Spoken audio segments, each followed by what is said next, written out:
Marina Kafle, and today I'm here to talk about my IELTS experience. I had my IELTS exam on February 8 and got my results on Feb 21. So I scored overall 8 on IELTS, not less than 7. And I've always felt that speaking is my weakest point among the 4 modules in IELTS. So I happened to score 7, so my score is overall 8, not less than 7. And I've been getting a lot of messages asking for tips about reading and writing. So I decided to make the videos starting with my IELTS experience. So मैले चाहिँ IELTS British काउन्सिलबाट दिएको हो. हजुरहरूले चाहिँ IELTS चाहिँ British council र IDB बाट दिन सक्नुहुन्छ. मैले पनि आफूले एक्जाम दिनुभन्दा अगाडि चाहिँ के सुने भने आइडिबीमा चाहिँ क्वेसन्सहरू इजी आउँछ, ब्रिटिश काउन्सिलमा चाहिँ हार्ड आउँछ. तर इट्स नथिङ लाइक द्याट. कस्तो हुन्छ भने मैले फेब्रुअरी 8 मा एक्जाम दिएँ, ब्रिटिश काउन्सिलमा मैले दिएँ भने अनि अर्को मान्छेले आइडिबीमा दिएछ भने चाहिँ इट्स द सेम क्वेसन के, किनभने क्वेसन त क्याम्ब्रिजले बनाउने हो नि त. So no matter what organization you choose to give exam, the question is same. अनि अझ मैले चाहिँ के सुने भने आइडिबीबाट एक्जाम दिँदा फेरि चाहिँ कस्तो धेरै स्टुडेन्ट्सहरू एउटै हलमा राखेर गर्ने. लाइक मेरो एक्जाम हलभित्र 50 स्टुडेन्ट्स थियो भने there was a certain gap between 2 students नि त.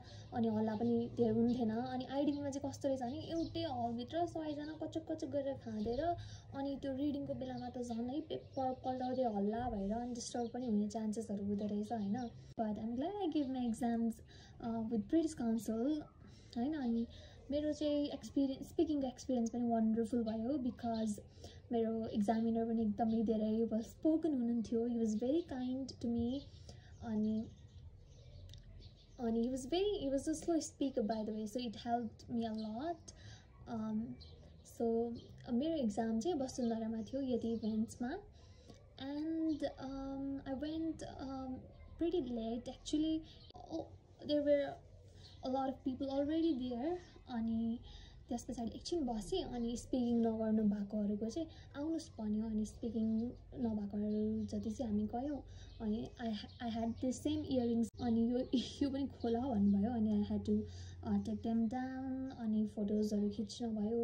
अनि त्यस पछाडि समथिङ कुन चाहिँ हलमा जानुहोस् भन्नुभयो. अनि हामी त्यसमा गयौँ.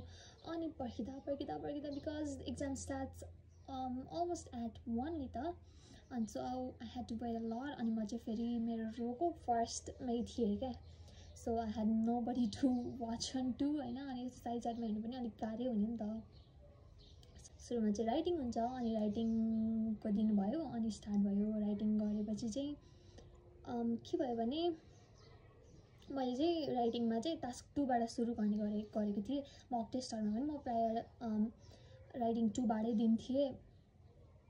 अनि राइटिङ टास्क 2 गरेँ. अनि ठ्याक्कै कस्तो गर्नु त्यो ओके टिप्सको बारेमा चाहिँ म पछि कुरा गर्छु. अनि ठ्याक्कै मैले 40 मिनट्समा चाहिँ मेरो टास्क 2 सकियो क्या. अनि टास्क 1 अनि मसँग चाहिँ प्रुफ रिड गर्ने पनि टाइम भयो. त्यही भएर मैले टास्क 2 पनि प्रुफ रिड गर्नु पाएँ. अनि आई करेक्टेड माई मिस्टेक्स होइन. अनि राइटिङ कम्प्लिट भयो. अनि लिसनिङ आयो होइन. अनि त्यो दिन चाहिँ लिसनिङ पनि अलिक इजी नै थियो आई वुड से होइन. अनि हेडफोन्सहरू लगायौँ. अनि गऱ्यौँ. अनि भयो.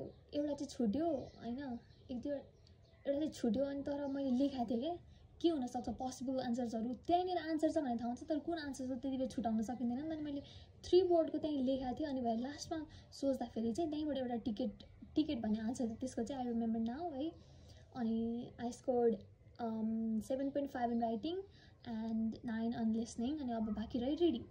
अनि रिडिङको चाहिँ अब टाइमरको हो नि त मेन त रिडिङमा त. अनि हामी चाहिँ कस्तो थियो भने कस्तो हुँदो रहेछ भने एक्जाममा चाहिँ अगाडि यत्रो टाइमर सेट गर्दा हुँदो रहेछ नि त यत्रो स्कोर्समा अनि नम्बरमा. अनि you were very well known about your timing होइन, कति गरिरह के भइरह भनेर. अनि सो इट्स भेरी हेल्पफुल.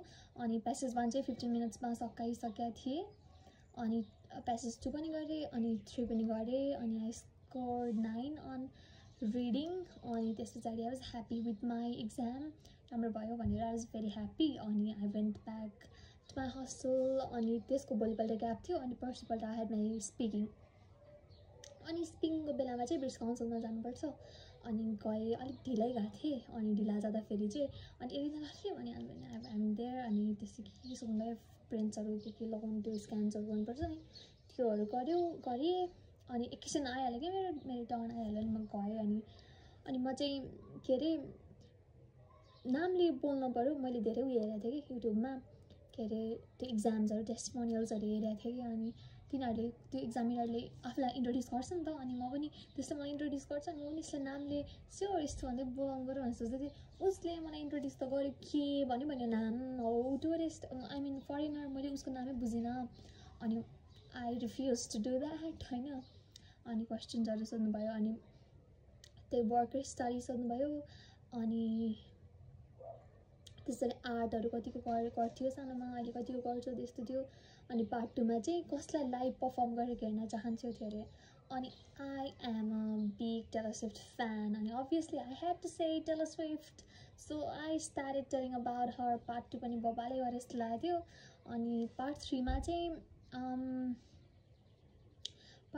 चाहिँ के क्वेसन्सहरू थियो भने पार्टिजहरूको बारेमा अटेन्ड गर्न मन लाग्छ कि अर्गनाइज गर्न मन लाग्छ त्यस्तो खालको थियो अनि के अरे लाइभ इभेन्ट्सहरू नै रिलेटेड क्वेसन्सहरू थियो किनभने पार्ट 2 र पार्ट 3 त रिलेटेड हुन्छ नि त अनि नेपालमा के फेमस छ भन्दै भन्नुभयो क्या लाइभ इभेन्ट्सहरू अनि आई वाज कन्फ्युज के भने सोच्दै थिएँ कि क्वेसनहरू भन्दै अनि त्यस्तो आफ्नो क्वेसन सकाउने बित्तिकै live events like football match त्यस्तो भन्दै आफू इक्जाम्पल दिनुभयो अनि I was like yeah football is pretty popular in Nepal भनेर अनि yeah football matches are really popular it is one of the popular live events in Nepal भनेर सोच्दै आज भन्दै थिएँ अनि भन्दा के आयो नि ल फुटबल भन्दा पनि क्रिकेट त मेरो देशमा लास्ट पपुलर छ अनि अब आफूले त घुमाउनु पऱ्यो त्यस पछाडि but more than football cricket is more popular in my country भने त्यति भनिसक्ने बित्तिकै मेरो इक्जामिनरले वाइ गरिहाल्नु वाइ चाहिँ बिचमा आन्सर भन्दै हुन्छ होइन एकदमै वाइहरू आउने गर्छ होइन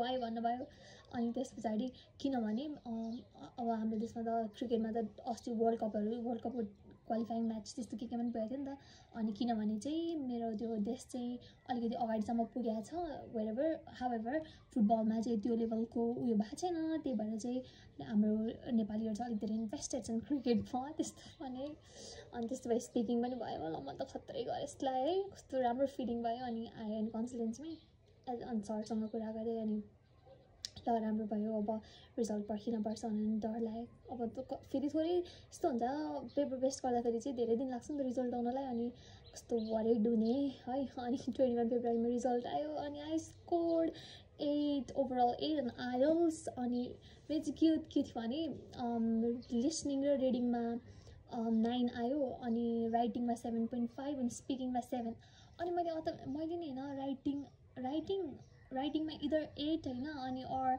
स्पिकिङमा चाहिँ 7.5 लिएको भए मेरो ओभरअल स्कोर चाहिँ 8.5 हुन्थ्यो है अनि तर मान्छेहरूले जति भए पनि पुग्दैन भन्छ नि त so I want be satisfied with 8 and I am so glad I got to score 8 so that was my IELTS experience thank you bye have fun